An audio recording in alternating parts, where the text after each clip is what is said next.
6. The Nightingale and the Blindworm. Once upon a time, there lived a nightingale and a blindworm, each with only one eye, who dwelled together in a house for a long time in peace and harmony. One day, the nightingale was invited to a wedding. She said to the blindworm, "I've been invited to a wedding, and I wouldn't like to go with just one eye. Would you be so kind as to lend me yours for the occasion? I'll return it to you tomorrow." Out of kindness, the blindworm agreed. The next day, upon returning home, the nightingale found it so delightful to have two eyes and be able to see on both sides that she refused to return the borrowed eye to the poor blindworm. In response, the blindworm swore to seek revenge on her, her children, and her descendants.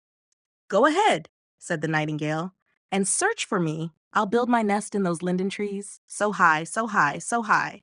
You'll never find it again." Since then, all nightingales have had two eyes, and all blindworms have had none.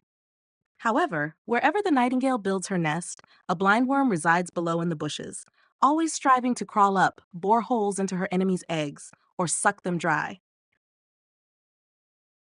The Hand with the Knife, a fairy tale by the brothers Grimm. Once there lived a girl who had three brothers. The boys meant everything to their mother, and the girl was always put at a disadvantage and treated badly. Every day she had to go out to a barren heath to dig peat, which was used for cooking and heating. A dull old tool was all she had for that nasty work. The little girl had an admirer, an elf who lived in a hill near her mother's house. Whenever she passed by that hill, the elf would stretch his hand out of a boulder and hold out a very sharp knife that had special powers and could cut through anything. She was able to dig out the peat quickly with that knife, go home with the required amount, and when she got to the boulder, she tapped on it twice. The hand would then reach out to take back the knife. When the mother began to notice how quickly and effortlessly the girl brought home the peat, she told the brothers that someone else had to be helping her with the work, otherwise, it wouldn't be possible. The brothers stealthily followed her and saw how she got the magical knife, then caught up with her and forced her to give it to them. They headed back, struck the rock as the girl had done, and when the good elf stretched his hand out, they cut it off with his own knife. The bloody arm pulled back, and because the elf believed that his beloved had betrayed him, he was never seen again. Mr. Fast and Ready. Mr. Fast and Ready had been a soldier for a long time, but since the war had ended and there was nothing to do but the same thing every day, he retired and wanted to become a valet to a great lord. There were clothes with gold trim, plenty to do, and always something new. So he set out on his way and arrived at a foreign court, where he saw a gentleman walking in the garden. Without hesitation, Mr. Fast and Ready approached him briskly and said, "Sir, I am seeking employment with a great lord. If you are His Majesty himself, it would please me most. I can do and know everything required, short and long, as commanded." The gentleman replied, "Very well, my son, that would please me. Tell me, what is it that I desire now?" Without answering, Mr. Fast and Ready turned around, hurried off, and brought a pipe and tobacco. "Very well, my son, you are my servant. But now I charge you with obtaining Princess Nominee for me, the most beautiful in the world. I wish to marry her." "Very well," said Mr. Fast and Ready. "That's no problem. Your Majesty shall soon have her. Just provide me with a carriage drawn by 6 horses, a coachman, guards, runners, footmen, a cook, and a full entourage, and give me princely clothes. Everyone must obey my commands." So they set off. The chief servant sat in the carriage, heading towards the royal court, where the beautiful princess was. When the road ended, they drove into the fields and soon reached a large forest filled with thousands of birds, singing horribly, magnificent in the blue air. "Stop, stop," called Mr. Fast and Ready. "Do not disturb the birds. They praise their creator and wish to serve me once more. Turn left." Thus, the coachman had to turn around and drive around the forest. Soon after, they arrived at a large field where 1,000,000,000 ravens were sitting, loudly crying out for food. "Halt! Halt!" cried Mr. Fast and Ready. "Untie one of the led horses, take it into the field, and kill it so the ravens can be fed. They shall not suffer hunger on my account." After the ravens were satisfied, they continued their journey and came to a body of water where a fish was lamenting pitifully, "For God's sake, I have no food in this wretched swamp." Put me in flowing water, and I will serve you in return." Before he finished speaking, Mr. Fast and Ready had called out, "Cook, take him in your apron. Coachman, drive to a flowing water." Mr. Fast and Ready himself got out and placed the fish in the water, where it wagged its tail joyfully. Mr. Fast and Ready said, "Now let the horses run swiftly so that we can arrive at our destination by evening." When they reached the royal residence, he went straight to the best inn. The innkeeper and all his people came out, received him warmly, and thought a foreign king had arrived, though he was only a servant. Nevertheless, Mr. Fast and Ready promptly presented himself at the royal court, endeavored to be agreeable, and sought the hand of the princess. "My son," said the king, "many suitors like yourself have been turned away because none could accomplish the task I set to win my daughter." "Very well," said Mr. Fast and Ready. "Just give me a fair challenge." The king said, "I have sown a quarter of poppy seeds. If you can recover every single one so that not a grain is missing, then you shall have the princess for your lord." "Ho, ho," thought Mr. Fast and Ready. "This is a trifling matter for me." He then took a measure, a sack, and snowy white cloths, went out, and spread the cloths beside the sown field. Before long, the birds that had not been disturbed in their singing in the forest came and picked up the seeds, grain by grain, and deposited them on the white cloths. After they had gathered everything, Mr. Fast and Ready poured it all into the sack, took the measure under his arm, went to the king, and measured out the exact amount of poppy seeds that had been sown. He thought the princess would now be his, but he was mistaken. "Another thing, my son," said the king. "My daughter once lost her golden ring. You must recover it for me before you can have her." Mr. Fast and Ready was unconcerned. "Just show me the water and the bridge where the ring was lost, your majesty, and it shall be retrieved shortly." When he arrived there, he looked down and saw the fish swimming up, the same fish he had released into the river on his journey. It raised its head and said, "Wait a moment. I'll dive down. A whale has the ring under the raft feathers. I'll fetch it." It soon returned and threw it onto the land. Mr. Fast and Ready brought it to the king, who replied, "Now one more thing. In that forest is a unicorn that has caused much harm. If you can kill it, then there will be nothing left to do." Mr. Fast and Ready did not worry much about this either, but went straight into the forest. There were the ravens he had once fed, who said, "Just wait a little longer. Now the unicorn is lying down and sleeping, but not on the ugly side. When it turns around, we'll pick out its good eye. Then it will be blind, and in its rage against the trees, it will run and impale itself on its horn. Then you can easily kill it." Soon, the creature rolled around a few times in its sleep and laid down on the other side. Then the ravens flew down and pecked out its healthy eye. As it felt the pain, it jumped up and ran senselessly through the forest, and soon it had attached itself to a thick oak tree. Mr. Fast and Ready jumped over, cut off its head, and took it to the king.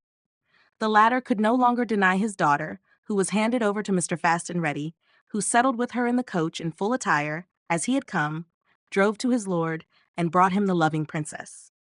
He was warmly received, and a grand wedding was held in all splendor. However, Mr. Fast and Ready was appointed prime minister. Everyone in the company where this story was told wanted to be part of the pleasure. One wanted to be a chambermaid, another a wardrobe mistress, while yet another wished to become a chamberlain, and another a chef, etc. The Death and the Goose Herd. There was a poor shepherd on the bank of a large and turbulent water, tending a flock of white geese. Death came to him over the water, and the shepherd asked him where he came from and where he was going. Death replied that he came from the water and wanted to leave the world. The poor goose herder further asked how one could leave the world. Death said that one must cross the water to the new world, which lay beyond.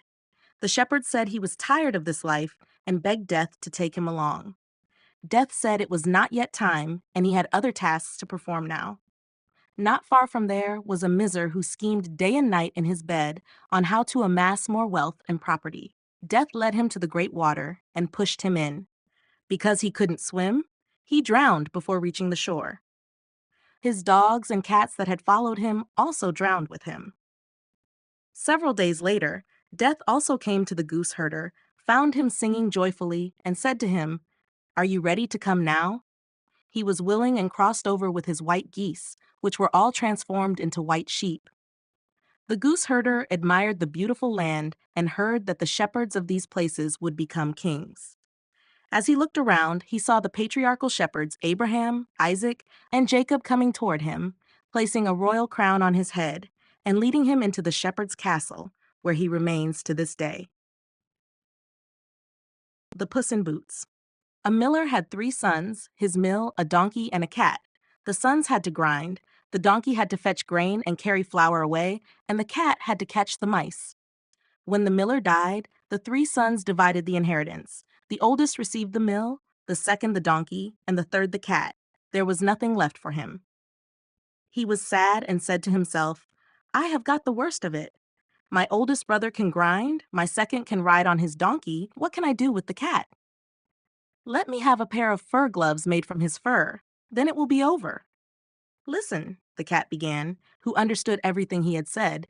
"You don't need to kill me to get a pair of poor gloves from my fur. Just have a pair of boots made for me so that I can go out and let myself be seen among people. Then I will soon help you." The miller's son was amazed that the cat spoke like this. But as the shoemaker happened to pass by, he called him in and had him measure a pair of boots. When they were ready, the cat put them on, took a sack, filled the bottom with grain, and attached a string to the top to close it. Then he threw it over his back and walked out the door on 2 legs like a human. At that time, a king ruled in the country who loved partridges very much. But there was a scarcity of them, and none could be caught. The whole forest was full of them, but they were so shy that no hunter could reach them. The cat knew this and thought to do better. When he came into the forest, he opened the sack, spread the grain around, and laid the string in the grass behind a hedge. There he hid himself, sneaked around, and lay in wait. The partridges soon came running, found the grain, and one by one hopped into the sack. When a good number were inside, the cat pulled the string closed, ran up to them, and wrung their necks. Then he threw the sack over his back and went straight to the king's palace. The guard called out, "Halt, where to?" "To the king," answered the cat curtly. "Are you crazy, a cat to the king?" "Let him go," said another. "The king often has long waits. Maybe the cat will amuse him with his purring and spinning." When the cat came before the king, he bowed and said, "My lord the count," and he mentioned a long and distinguished name, sends his regards to the king, and sends him here partridges that he has just caught in snares. The king was amazed at the beautiful fat partridges, could not contain his joy, and ordered as much gold from the treasury into the cat's sack as he could carry. "Take this to your master and thank him many times for his gift." The poor miller's son sat at home by the window, resting his head on his hand, thinking that he had now given away his last for the cat's boots, and what could he possibly gain from it? Just then, the cat entered, threw the sack from his back, untied it, and poured the gold before the miller. "Here is something for the boots. The king also sends his regards and thanks you very much." The miller was delighted with the wealth, though he could not quite understand how it had happened. As the cat took off his boots, he recounted everything to him, then said, "You now have enough money, but it will not end there. Tomorrow I will put on my boots again, and you shall become even richer. I also told the king that you are a count." The next day, true to his word, the cat went out well booted again to hunt, and brought back a rich catch for the king. This went on every day, and the cat brought home gold every day, becoming as popular as anyone could be with the king, allowed to come and go freely in the castle and roam wherever he pleased.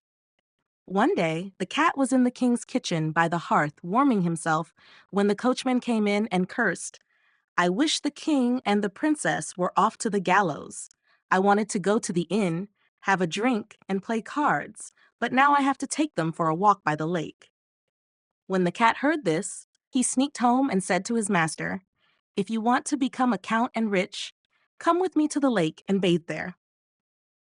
The miller didn't know what to say to this, but he followed the cat, went with him, stripped naked, and jumped into the water. The cat took his clothes, carried them away, and hid them. Scarcely had he finished when the king drove up. The cat immediately began to lament pitifully, "Oh, most gracious king, My lord has bathed here in the lake. A thief came and stole his clothes that were lying on the shore. Now the Lord Count is in the water and cannot get out, and if he stays in longer, he will catch a cold and die." When the king heard this, he ordered the carriage to stop, and one of his men had to ride back to fetch the king's clothes. The Lord Count put on the finest clothes, and since the king already liked him for the partridges he thought he had received from him, he had to sit beside him in the carriage. The princess was also not displeased, for the count was young and handsome, and she quite liked him. The cat had gone ahead and arrived at a large meadow where over 100 people were making hay. "Whose meadow is this, good people?" asked the cat. "It belongs to the great wizard." "Listen, soon the king will pass by. If he asks to whom the meadow belongs, answer, 'To the count.' And if you do not do this, you will all be slaughtered." With that, the cat continued on and came to a cornfield so vast that no one could overlook it, where more than 200 people were harvesting the corn. "Whose corn is this, good people?" "It belongs to the wizard." "Listen, soon the king will pass by. If he asks to whom the corn belongs, answer, 'To the count.' And if you do not do this, you will all be slaughtered." Finally, the cat came to a magnificent forest where more than 300 people were cutting down the great oaks and gathering wood. "Whose forest is this, good people?" "It belongs to the wizard." "Listen, soon the king will pass by. If he asks to whom the forest belongs, answer, 'To the count.' And if you do not do this, you will all be killed." The cat continued even further, and all the people watched him, afraid of him because he looked so strange and walked in boots like a person.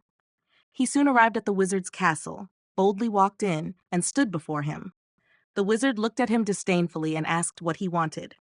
The cat bowed and said, "I have heard that you can transform yourself into any animal you desire.